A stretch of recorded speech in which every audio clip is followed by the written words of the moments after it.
په شمال ختیځ زون کې د آمو د سیندیزې حوزې د څېړنې په موخه د اسلامي امارت د لوړپوړو پلاوو سفر د هیواد د کرنې اوبو لګولو او مالدارۍ وزیر مولوي عطاالله عمري چې د یو شمېر وزارتونو پلاوو یې ملتیا کوله کندوز ولایت ته راغی.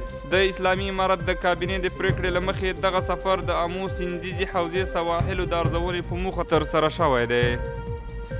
په کندوز کې د 219 عمري قول اردو رسنیز دفتر د تخار ولایت په ورسج ولسوالۍ کې د وسلو او مهماتو د یو زیرمې د کشف او ترلاسه کولو خبر ورکړی دی.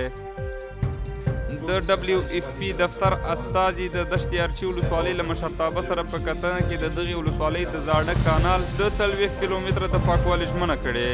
د دې پروژې موده 4 میاشتې ده چې په پیل کېدو سره به یې 680 تنو ته کاري فرصتونه برابر شي.